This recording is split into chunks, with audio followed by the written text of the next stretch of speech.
Assalamu alaikum wa rahmatullahi wa barakatuh, everyone. Thank you so very much for being with me. Welcome back to my channel, and thank you for subscribing me. And we are on our book read. The book is by Martin Lings, and its name is Muhammad, his life based on the earliest sources. We are on chapter number 18, and it is Quraysh Take Action. In these early days of Islam, the companions of Prophet would often go out together in groups to the glens outside Makkah, where they could pray the ritual prayer together without being seen. But one day, a number of idolaters came upon them while they were praying and rudely interrupted them with ridicule. Finally, they came in blows, and Saad of Zohra struck one of the disbelievers with the jawbone of a camel and wounded him. This was the first bloodshed in Islam. But after that, they decided to refrain from violence until God should decide otherwise. For the revelation continually patience, enjoined patience upon the Prophet and therefore upon them. Bear with patience what they say, and part from them with a courteous farewell, and also deal gently with the disbelievers. Give them respite for a while. This case of violence had been something of an exception on both sides, for Quraysh as a whole were disposed to tolerate the new religion even after the Prophet had openly proclaimed it, until they saw that it was directed against their gods, their principles, and their inveterate practices. Once they had realized this, however, some of their leading men went in a body to Abu Talib to insist that he should restrain his nephew's activities. He put them off with a conciliatory answer, but when they saw that he had done nothing, they came to him again and said, "O Abu Talib, thine is a high and honorable position amongst us, and we have asked there to hold in check the brother's son. But thou hast not done so.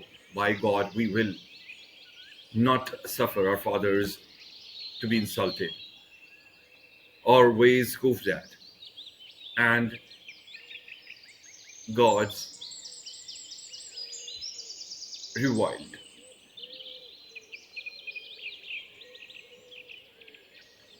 Either make him desist, or we will fight you both." Then they left him, and in great distress he sent for his nephew, and having told them that what they had threatened, he said, "O son of my brother, spare me and spare thyself. Lay not upon me a burden greater than I can bear." But the Prophet answered him, "I swear by God, if they put the sun in my right hand and the moon in my left, on condition that I abandon this course before he hath made it victorious, or I have perished therein, I will not abandon it." Then with tears in his eyes, he rose to his feet and turned to go, but his uncle called him back. "Son of my brother," he said, "go thou and say what thou wilt, for by God I will never forsake thee on any account." When they found that their wounds had achieved nothing, when they found that their words had achieved nothing with Abu Talib, Quraysh still hesitated to attack his nephew directly, for as a chief of clan, Abu Talib had power to grant inviolate protection, and it was in the interests of every other chief of clan in Makkah to see that the rights of chieftaincy were duly respected. So they confined themselves for the moment to organizing a widespread persecution of all though adherents of the new religion who had no one to protect them. Meantime, they consulted together in an attempt to form a common policy about the cause of their trouble. The situation was exceedingly grave. The time of the pilgrimage would soon be upon them, and Arabs would come to Makkah from all over Arabia. The Quraysh had a high reputation of for the hospitality, not only as regards foods and drink, but also because they made every man welcome both him and his gods. But this year, pilgrims would hear their God insulted by Muhammad and his followers, and they would be urged to forsake the religion of their forefathers, to adopt a new religion which appeared to have numerous disadvantages. No doubt, many of them would not come to Makkah again, which would not only be bad for trade, but would also diminish the honor in which the guardians of the sanctuary were now held. At the worst, the Arabs might league together to drive them out of Makkah and to establish another tribe or group of tribes in their place, as they themselves had previously done with Hosa, and as Hosa had done with Jurham. It was therefore imperative that the visiting Arabs should be told that Muhammad is no way representing Quraysh. But although it was easy to deny his prophethood, that was merely to express an opinion and indirectly to invite others to listen to his claims and judge for themselves. Something else needed to be said in addition, and here lay their weakness. For some had taken to say that he was a soothsayer, others that he was possessed, others that he was a poet, yet others that he was a sorcerer. They consulted Walid, the son of Mughira, probably the most influential man of the tribe at that time, excuse me, as to which of these accusations would be best likely to convince, and he rejected them all as wide of the mark.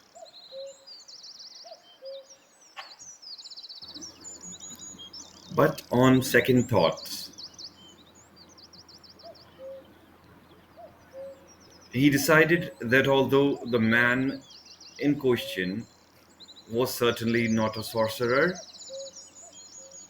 he had at least one thing in common with sorcerers. He had the powers to separate a man from his father and from his brothers or from his wife and from his family in general. He advised them, therefore, to let their anonymous accusation be along those lines, namely that Muhammad was a dangerous sorcerer to be avoided at all costs. Having readily agreed to follow his advice, they decided that outside the town, all the roads by which was approached Makkah was approached must be manned, and the visitors must be warned in advance to be on their guard against Muhammad. For they knew from their own experience how winning he could be. Had he not been before he began preaching, one of the best loved man in Makkah, not had his tongue lost any of its eloquence, nor his presence anything of its compelling majesty. They carried out their plans with zeal and thoroughness in at least one particular case. However, they were doomed to failure from the outset. A man of the Bani Jafar named Abu Dhar. His tribe lived to the northwest of Makkah, not far from the Red Sea. He already heard of Prophet and of the opposition to him. Like most of these tribesmen, Abu Dhar was a highwayman, but unlike them, he was a firm believer in the oneness of God, and he refused to pay any respect to idols. His brother Anais went to Makkah for some reason, and on his return, he told Abu Dhar that there was a man of Quraysh who claimed to be a prophet and who said there is no God but God, and his people had disowned him in consequence. Abu Dhar immediately set off Makkah in the certainty that here was a true prophet, and on his arrival, those of the Quraysh who manned the approaches told him all he wished to know before he had time to ask. Without difficulty, he found his way to the Prophet's house. The Prophet was lying asleep on a bench in the courtyard with his face covered by a fold of his cloak. Abu Dhar woke him and wished him good morning. O thee be peace, said the Muhammad. Declaim unto me thine, thine utterances, said the Bedouin. I am no poet, said the Prophet, but what I utter in the Quran, and it is not I who speak, but God who speaks. Recite for me, said Abu Dhar, and he recited to him a surah. Whereupon Abu Dhar said, I testify that there is no God but God, and that Muhammad is the messenger of God. Who are the people? Said the Prophet, and at the man's answer he looked him up and down in amazement and said, Verily God guides whom he will. It was well known that the Bani Jafar were mostly robbers. Having instructed him in Islam, the Prophet told him to return to his people and await his orders. To be returned to the Bani Jafar, many of whom entered Islam through him. Meantime, he continued his calling as highwayman, which special attention to the caravans of Quraysh. But when he had despoiled a caravan, he would offer to give back what he had taken, the condition that they would testify to the oneness of God and the prophethood of Muhammad, peace be upon him. Sallallahu alaihi wasallam. Another encounter with the Prophet had the result of bringing Islam to the Bani Dawes, who were also like Jafar, an outlining western tribe. Tufail, a man of Dawes, told afterwards how he had been warned on his arrival in Makkah against speaking to the sorcerer Muhammad or even listening to him, lest he should find himself separated from his people. Tawaful, Tufail was a poet and man of considerable standing in his tribe. Quraysh was therefore specially insistent in their warning, and they made him too afraid of being bewitched that before going into the mosque he stuffed his ears with cotton wool. The Prophet was there, having just taken up his stance for prayer between the Yemeni corner and the Black Stone, as was his wont, facing towards Jerusalem, with the southeast wall of the Kaaba immediately in front of him. His recitation of Quranic verses was not very loud, but some of it nonetheless penetrated Tufail's ears. God would not have it, he said, but that he should make me hear something of what was recited. And I heard beautiful words. So I said to myself, I am a man of insight, a poet, and not ignorant of the difference between the faith and the foul. Why then should I not hear what the man is saying? If it be fair, I will accept it, and if foul, reject it. I stayed until the prophet went away, whereupon I followed him, and when he entered his house, I entered it upon his heels and said, O Muhammad, they people told me this, that, this and that, and they so frightened me about this state that I stuffed mine ears lest I should hear thee speech. But God would not have it, but that he should make me hear thee. So tell me though the truth of what thou art. The Prophet explained Islam to him and recited the Quran, and Tufail made his profession of faith. Then he returned to his people, determined to convert them. His father and his wife followed him into Islam, but the rest of those held back, and he returned to Makkah in great disappointment and anger, demanding that the Prophet should not curse on them. But instead, the Prophet prayed for their guidance and said to Tufail, return to the people, call them to Islam, and deal gently with them. These instructions be faithfully followed. And as the years passed, more and more families of those were converted. Before meeting the Prophet, Tufail had only met his enemies, but other pilgrims met also his followers who told them a story very different from what the enemies told them.